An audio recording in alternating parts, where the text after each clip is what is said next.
Welcome, friends, to the National... Why do you laugh every time I try and do a proper introduction? I just see you laughing Because you sound like away. a drunk bastard. Just, welcome, friends! Have Have you ever another seen that, drink with me. Have you ever seen that advert with Orson Welles doing the champagne?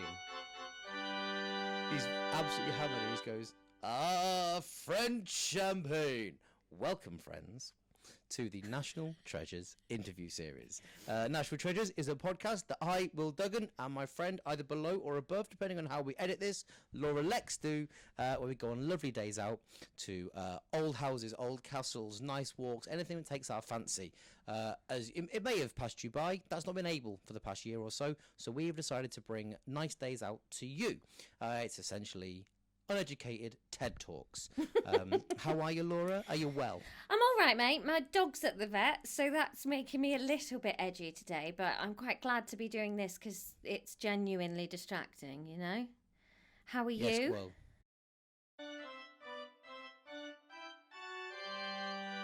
What's the commute like? Is it all right? Yeah, in the car mainly. Yeah. I wouldn't expect you to walk anywhere unless you had to. Today, we are off virtually, obviously. We haven't left the house in months. But we're going to Cheshire. Ooh.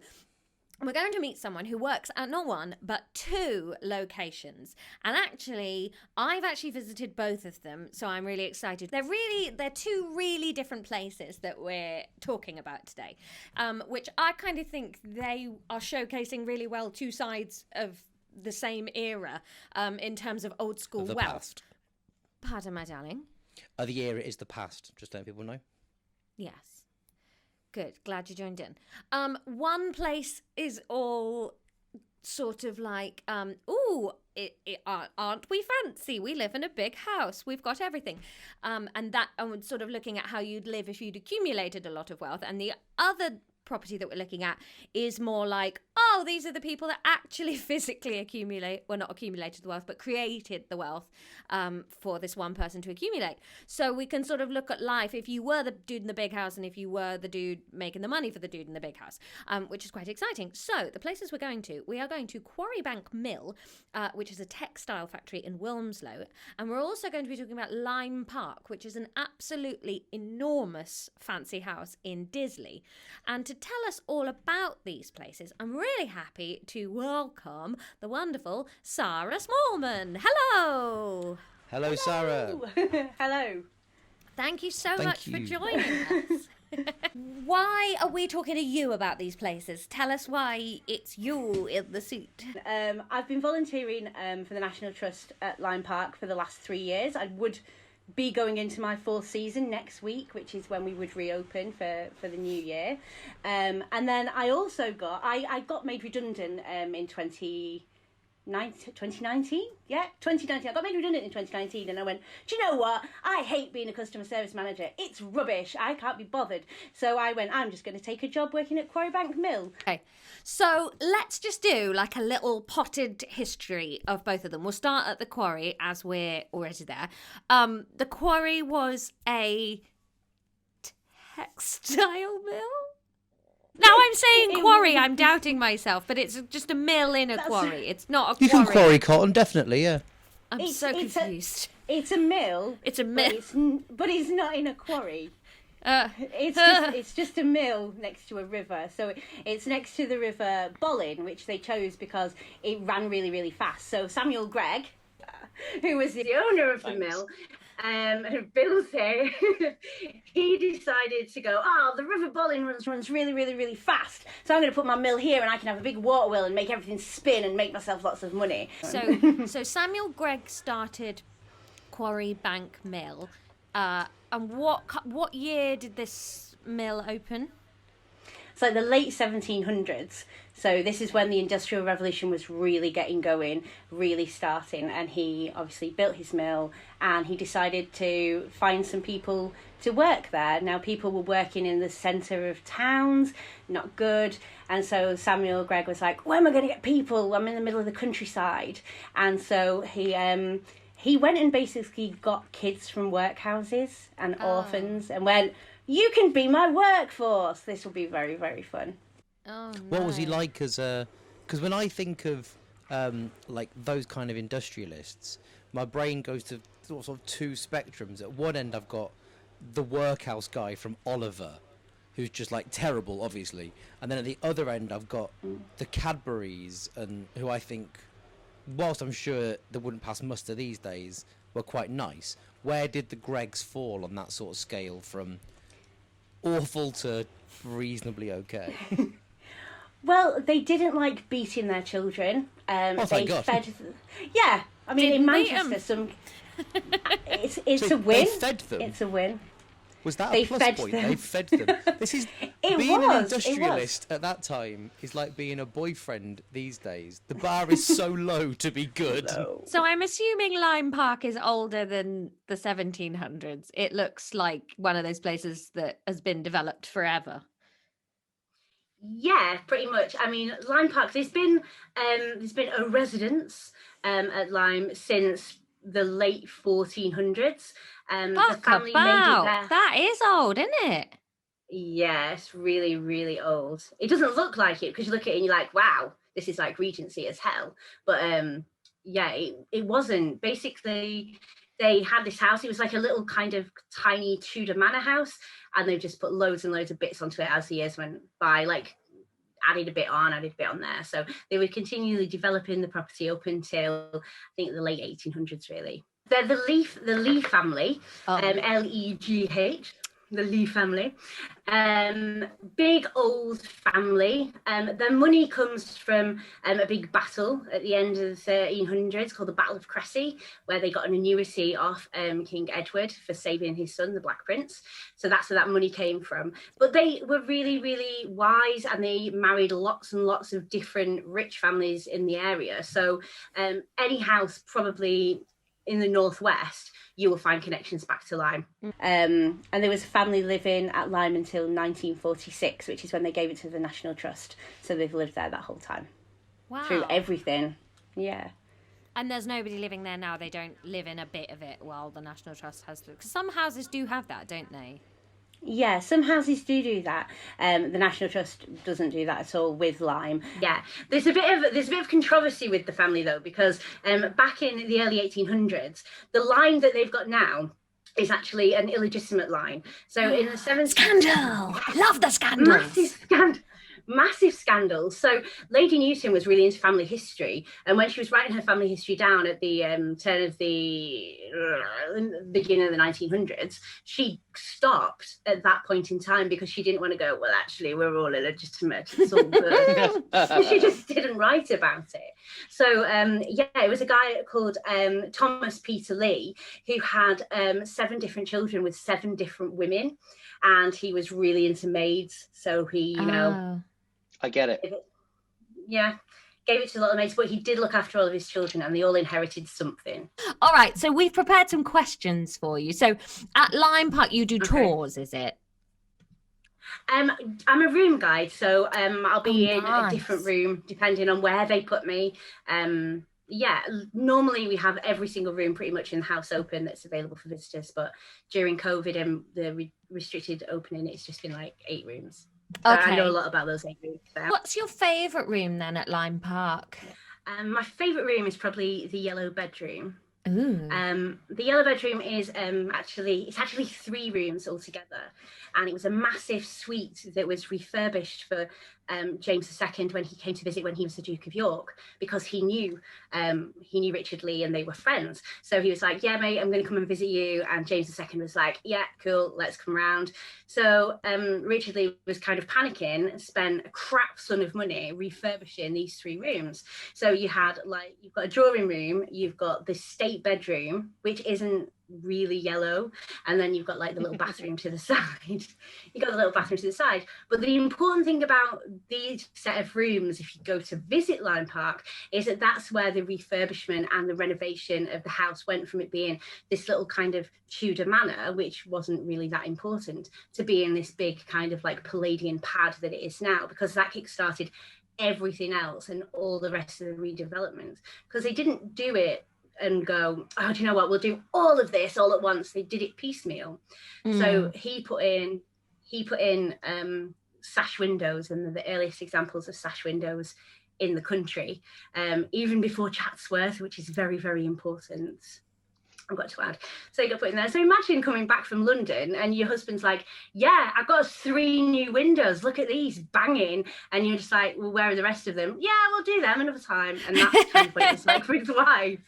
That's very much my approach to decorating and buying. I've got 2 new tea towels. I'll do the rest later. So were they happy with this royal visit, or was it the sort of royal visit that like bankrupts a family? So they did spend a lot of money refurbishing it. He spent absolute fortunes on these fireplaces, which when you look at them, you're like, fireplace. It's all right. It's not one of the ones that knocks your socks off when you visit a house. And you're like, oh my God, that fireplace. It's just like, oh, that's a fireplace. But he actually wrote to his wife and was like, Liz, this fireplace, man, it cost me a lot of money, but you know, it's amazing. It's cracking. So it's like the equivalent of your husband going, I'm in Curry's and I've got a well good deal on a plasma TV and I'm bringing it home. And that's kind of what he wrote to her saying, and this is what he came back with, this big marble thing. But we don't actually have evidence that the Duke of York actually visited. We don't know. There's nothing. We just don't know. The house itself is built in like a courtyard, so it's like a square, and the house was one part, and then they added this part on, and then this part, and then the big front that you see, so you see in all the pictures and everything, it's like the view. That was the last bit that was added on by Giacomo Leone in the 1700s, and that Say was that kind again. of finished. What name was that? You threw that in, and I was like, who's this? Giacomo Leone. Love that name, Giacomo Leone. Giacomo Leone. He sounds like he should make really good pizza. Yeah. But he was a massively amazing architect at the time, and everybody was like, oh my God, Giacomo Leone, he's amazing. And so they got him in to put this front on. And then about 30, 40 years later, they got another talented young architect called Lewis Wyatt, and he was like, oh, this is rubbish, let's make it better. And he came in and basically rejigged all of the inside and made it into a party pad for the Regency Mr. Darcy type character that we have there at Lyme. Oh.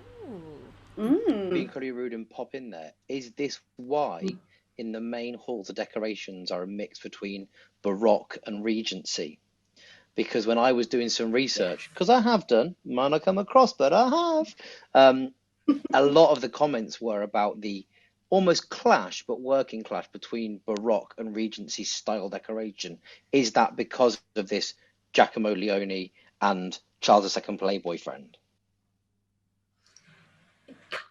Kind of, yeah.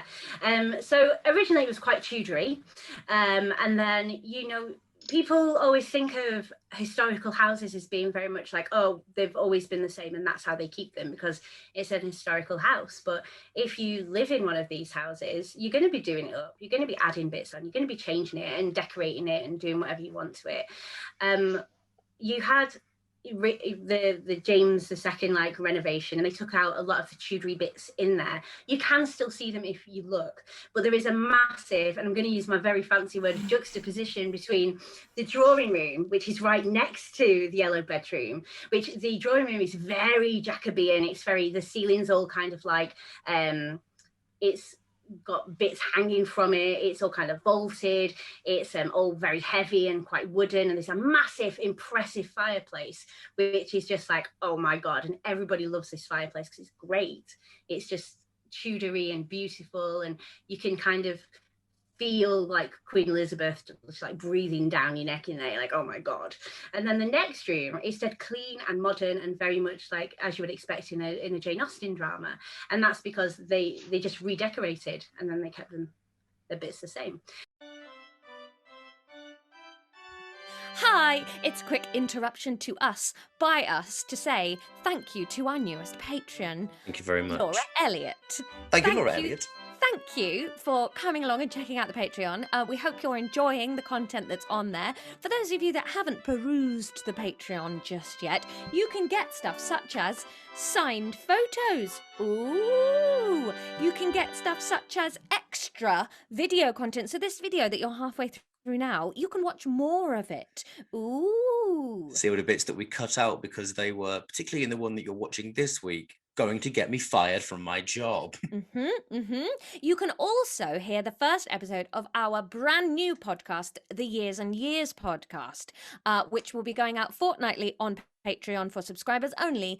And this week we discuss the year 1750. Very interesting year. Sorry if I laughed throughout a lot of that. I just love that we're giving out signed photos of ourselves. Who the hell do we think we are? We're very important. Right, back to Sara Smallman. Thank you again, Laura. Oh, Laura Elliott, not me. No, Laura Elliott. Yes, Thanks to you as well. Thank you, Laura Thank Elliott. you, Laura Elliott. Bye.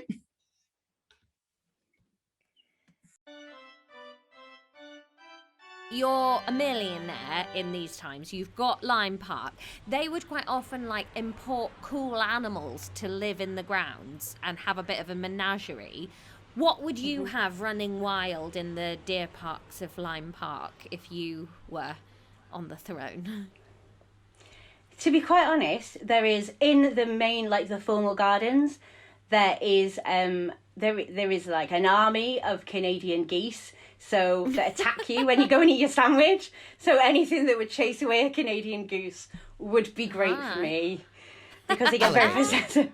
That would work. And there's a lake. We could put alligators in that lake to eat those Canadian geese because they are really, really vicious and quite scary. And sometimes you'll be sat in the staff room and one of them is like chasing a small child across the garden and you're like, Will, Quite what would fun. you have? Well, I think I'd like zebras. Yeah, I was going to say zebras. That would just be I so think cool to zebras. look out the window and see zebra running about. But the thing is, though, I'd have an issue, and I don't want to be all ethical about it, because my ethics are Bible and so. No, I get really sad. Do you been to Knowsley Safari Park, Sarah? I haven't, I'm deprived. Right, don't bother. The saddest lion you'll ever see. The king of the Serengeti on a rainy day on Merseyside. I'd feel really bad taking, like, animals that I want. Like, I'd love a rhino, but they're having a bad enough time as it is. Yeah, but this is the 18th century and nobody cared then at 8 all. peacocks, 2 zebras, a llama, and 4 elephants. And I'd Elephants, shoot you'd one of go the- full Lord Bath and have elephants, would you? And a bear, A bear. And a bear. A Yeah. bear. I'd Can I love to ask you a have like question? a whale. Just on the grass. Like have a Whale. reservoir made or something and have a whale in it. What kind of whale? Orca. Only Wow, if I've got bang. 18th century sensibilities. Obviously now I'd never keep a whale in captivity, I'd never keep a zebra in captivity. But if I was back then and I really didn't care, like 18th century folks didn't, fully having a whale. What's the most endangered animal you'd happily eat? Now, Yeah. Like for your tea, tonight.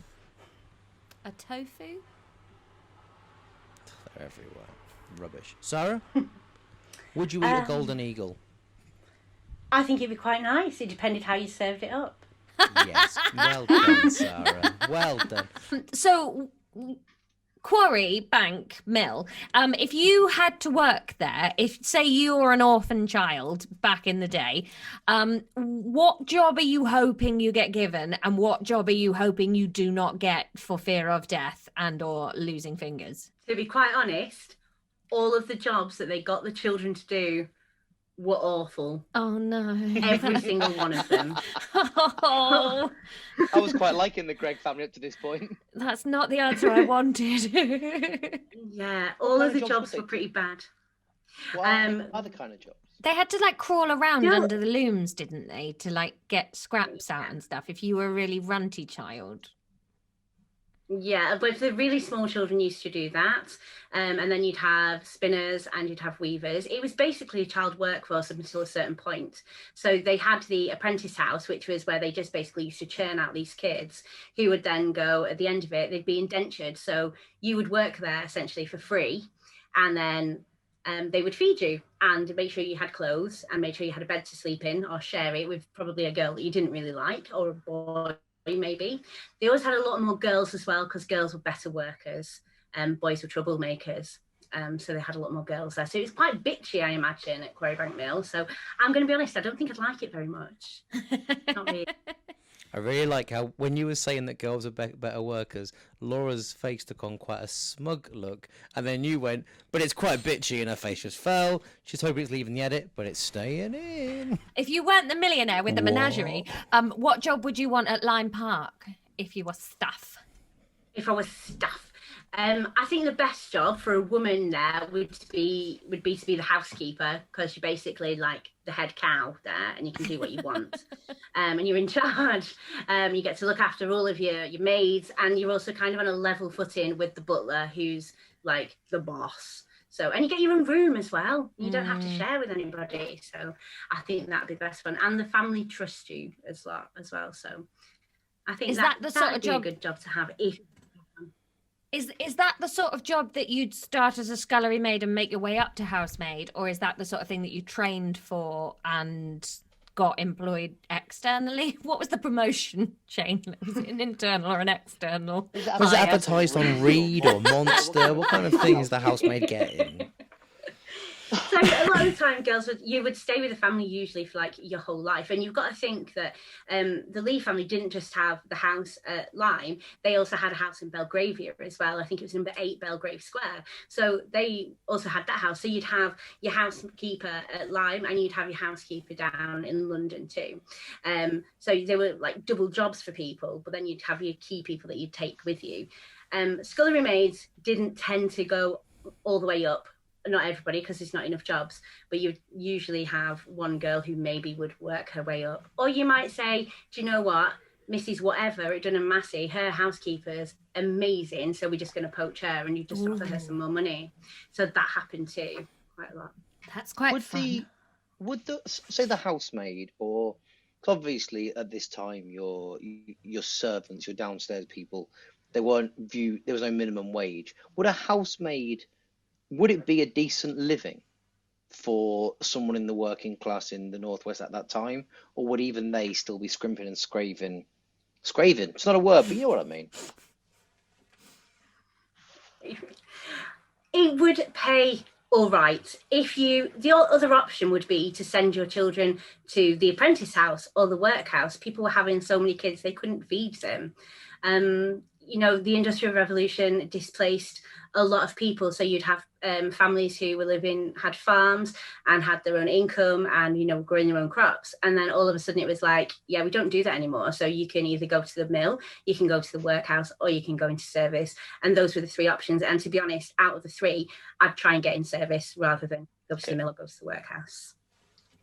Yeah, for sure. At least you're up all day and all night, and it's exhausting, but yeah, at least I think it's a real problem that we have with fiction in this country, that we really glorify that period and that station. Like, I think all of us could agree that well, Laura definitely, because she's been reading lots of Stalin this week, but no man is better than any other man.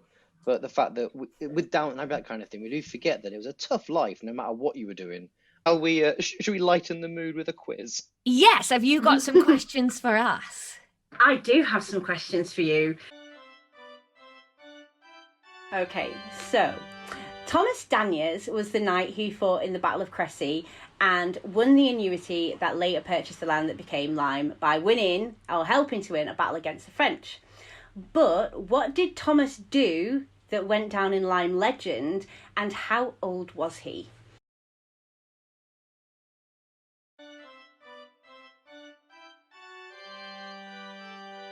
Did he wrestle a Canada goose? Married at... Well, no, because getting married at like 11 wasn't that weird then, was it? He didn't have syphilis, aged 46. Plant a walled garden. The Crusades? Was that happening? The Crusades? Was he one of the 12 disciples? Was he the narrator of Thomas the Tank Engine? So the full answer is, at the Battle of Crecy, the Black Prince, he lost his royal standard, which is what you need to control your troops in battle, because he'd been out lads' night away, France, in Caen. He'd lost it somewhere, probably a whorehouse, don't know. And they saw it on the battlefield. The Frenchmen had it. So all of our lads went battling after the French guy, French guy's like, "You're not having this, mate." And they're like, "Yeah, we are." And so they chopped his arm off and returned the standard back to English lines, with the Frenchman's arm still attached. But he was 16 when that happened. So I try and explain it to kids and like going, "Oh my God, a night." And I'm like, no, it's like a year 10. It's like a group of year 10 boys in France fighting some other year 10 boys who are French. In the drawing room, there is a harp made by Sebastian Erard that Thomas Lee purchased for his daughter Ellen, and she would give performances for friends and family. But what is it, specifically, that women in the early 1800s were not allowed to do? I mean, there's lots of things, but can you think of one? It's not vote, but I mean, that is one. It's to do with like, you know, performing and things. I've got it. Is it? No, do you know what, Laura? You can guess first. Were they not allowed to have the harp between their legs? Did they have to, like, play it side saddle? That's my guess. That was going to be my guess. You'd both be wrong. Or so. was it fingering, maybe? Not allowed to get too sexy with the strings. No, it's not that. All right, well, over to you. Were they not allowed to perform for groups of men unless everyone thought she was a brazen hussy? You nearly had it then. Nearly, you ruined it with the second half. Okay, they were allowed to perform. You were. Back off to anyone. Apart from God himself. They weren't allowed to perform in public, so you could perform for your friends. Yeah. But you couldn't perform for like people. You couldn't have like, you know, the village round, because it was seen as like a ladylike and you weren't allowed to do it.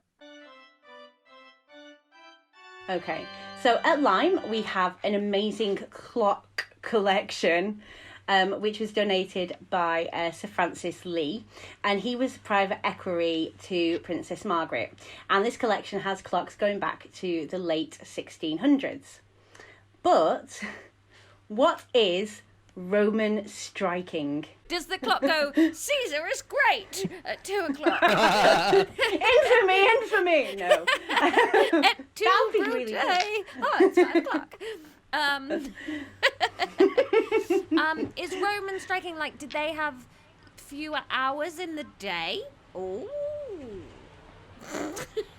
You've just gone completely off. Yeah, it's nothing to do with cold that. Now. You're very cold. Yeah, very cold. Does the 15, 30 and 45. Oh, I like that. Not just the hour. So it bing bong bings at a quarter past, a half past, a quarter to. I think bing bong bings is the watchmaker's preferred term. That's a technical term, yes. Most fancy clocks do strike at quarter past, half past and quarter to. So yeah. It's to do with the bing bongs and it's to do with the numbers. Are the bing bongs different?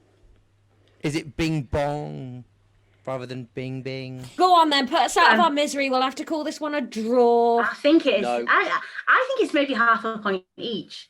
Still Because a draw, the Roman striking's all to do with the numbers. So normally when, like the Roman numeral for 4 is IV. Yeah, it is.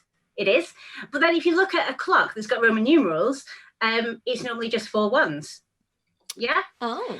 So you'll notice this when you go to houses now. You'll go, actually, that's 4 ones, not an IV. That's really weird. And I never picked up on this. Now, Roman striking is something that they put in place so you didn't have to wind your clock as much. So if you've got one that's got 4 ones at number 4, once it gets to number 4, it'll go bong, bong, bong, bong. And you're like, okay, 4 times. But with a Roman striking clock, which would have the IV, I hope I'm being really clear with this because you're both looking at me as if I'm really No, yeah. This is just my concentrating face. when it gets to one that's got an IV, it won't go bong, bong, bong, bong. It'll go bong, bing. And it means that you don't have to wind your clock as often. So that particular clock is called a Roman striking clock. But yeah. In the spirit of communism, we're having a draw. Solidarity. Sara, if anyone's not aware of Quarry Mill or Lyme Park, or surely now they want to go and visit, But to just wet their whistle a little bit more, when or what in like popular culture would they know these things from? With Quarry Bank Mill, they're really handy because they had a series out recently with the BBC called The Mill, and yeah, it's just filmed there, and all of the bits are filmed there. It's great, and it It's like tells that you question was everything about designed it. for you. Exactly. So for Quarry Bank Mill, you could just watch that, and it tells you all about the Industrial Revolution, and most importantly, the kids who'd work there. Okay, and when the world's open again, hopefully in the next 3 or 4 months, fingers crossed, why would you implore people to go to Lyme and Quarry Bank? What is it about them that you just think is special and makes you work there and love it? I mean, there's lots of different things. Quarry Bank Mill, I think, if you're northern, it's really important to go there and see where everything started, because so many of us in the north aren't originally from here at all. We came up here because of the Industrial Revolution, and it's like, this is what your ancestors would have been doing. Don't be like, oh my gosh, yes, I would have lived in this big house. It is very much like, no, you would have been here. And to see it all, and to see all of that technology and that amazing kind of innovation from like 200 years ago it's mind-blowing. And the grounds are beautiful at Quarry Bank, and you can spot planes. So that's good. It's got it all. Lyme Park is completely different kettle of fish, really. Mainly if you have watched the BBC's adaptation of Pride and Prejudice with Colin Firth. Lyme Park is Pemberley. Oh, Wet shirt. Yeah, wet shirt. Yeah, and you can stand where he stood in all of the different places. And if you're lucky, you get to talk to me, and I'll show you all of the places where you can stand and go, this is where he would have been. This is where he would have stood. And people will come and like go, please take a picture with me there. And you go, all right, it's fine. At Lyme, you can also dress up in Regency costume as well, which is free of charge. I don't know how it's going to work post-COVID, but it was something we did before. And we have a dressing room where they will dress you up like Mr. Darcy or Elizabeth Bennet, and you can literally walk around the grounds in a costume or have afternoon tea in your costume for free. Laura? yes, I'm in. Let's do that. I was literally just having a little daydream then about us making Instagram stories on the National Treasures page and like going, God, I want to go back. Yes. I genuinely think Regency Gentleman is one of the fashion eras that would really suit me. Yeah, you look great. I'd look really good in a high-cut jacket and a waistcoat. Sorry, Sarah. I've lost myself in reverie. You've sold it to us anyway.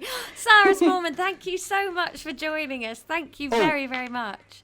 Before you go, Sarah, are there any like sort of social medias for either Lyme Park, Quarry Bank Mill, or indeed yourself that you want people to, where people can find you, find out more, hopefully sooner rather than later when all this nonsense ends? You're better looking at the National Trust Instagram page, and that will direct you through to Lyme Park and to Quarry Bank Mill. They do have a Facebook page, but that's more for information. If you want like the really good like National Trust picture porn, Instagram is your place to go, and it's nt_Lyme Park for Lyme. And I'm not quite sure what it is for Quarry Bank, to be fair, but I'm sure you'll find it if you go to the National Trust Google page. it. Yeah. Google it. It's 2021. Google it.